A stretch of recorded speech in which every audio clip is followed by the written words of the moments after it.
Hey, what is going on, guys? It is Duct Tape Guns here, and today I have another duct tape gun build that I want to show off to you guys.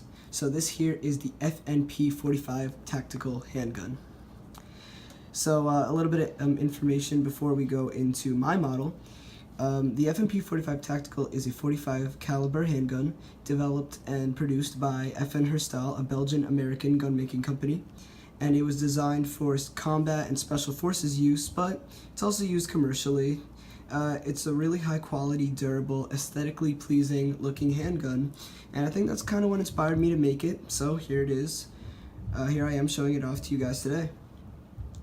So my model is a 1:1 scale replica of the real thing. It is about 7.5 inches in length, 6.25 inches in height, and about 1.3 inches in width, but 1.5 with all the protruding pieces and whatnot. It has a really good weight to it too for a duct tape gun. Most of my guns are actually, well, I don't want to say they're light for the weight, but you know what? Yeah, they are. I mean, even though they're made out of cardboard, they're still pretty light. This one has a really good weight to it. Obviously not the full weight of a metal polymer handgun, but still pretty good feel in your hand.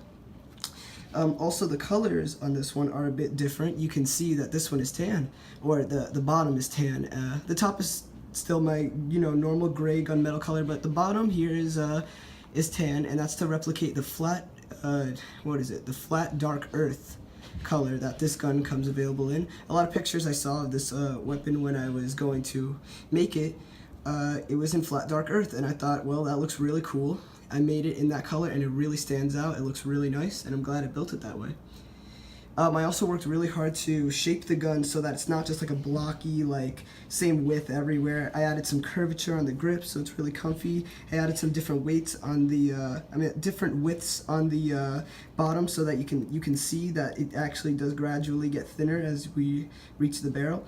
The top is also, the slide is also made so that it looks, see, there's a little bit of design in there. And all in all, that combined with the functions of this gun, it came out really good. Speaking of the functions, I think that's what we'll get into right now. So the first function of this handgun is the slide. So it has a working slide and slide reset system. And as you can see, the hammer went back, put it back up.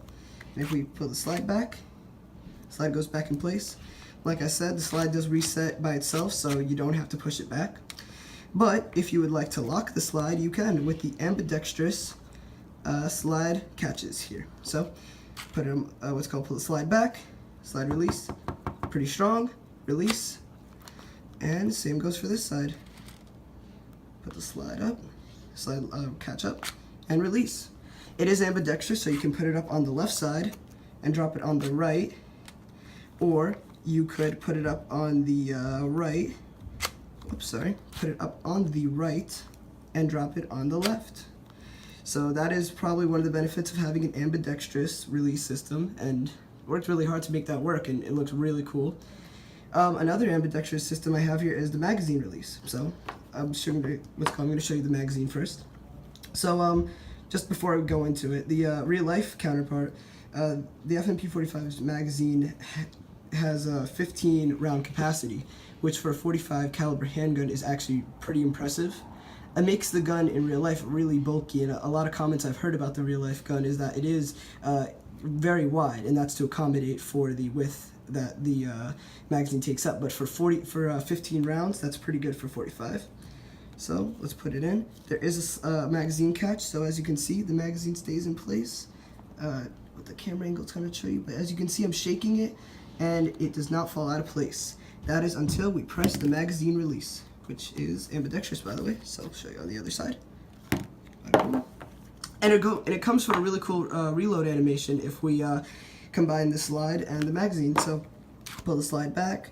Let's just say that we fired all the rounds off of our magazine. Oh, we're all out. Drop the magazine, put a new one in. We can see the round in there. And we can push the slide back, boom, ready to fire again. So it's really cool, and all in all, it makes for a really cool functioning pistol, I have to say. My best one so far, easily, handgun-wise. So we also have the trigger here. The trigger doesn't actually do anything. My gun doesn't actually fire, but it still resets automatically. It doesn't work in tandem with the safety like my MP5K did, but considering all the other like technicalities I had to work in with this gun, it would have been a nightmare to make that function. Plus, on the real FNP-45 tactical, if you were to put it onto safe, this is fire and then this is safe, the trigger actually still goes back completely. It just disconnects it from the firing mechanism, so there's no real reason to make it, you know, do anything with the trigger. But now that I'm just talking about the safety, let's go over the ambidextrous safety. So here it is on fire and here it is on safe, and it is ambidextrous. So let's activate from over here, as you can see. Now, that may seem like a pretty lame feature, just making a rod go through the back of the gun and having it flick up and down, but on the real-life FNP-45 Tactical, there is a system called the Decocker system, and what that does is if you push it, there's a third option on the slide, not on the slide, on the safety, that pushes the hammer back and decocks it, actually.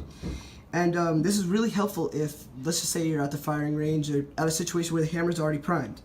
Instead of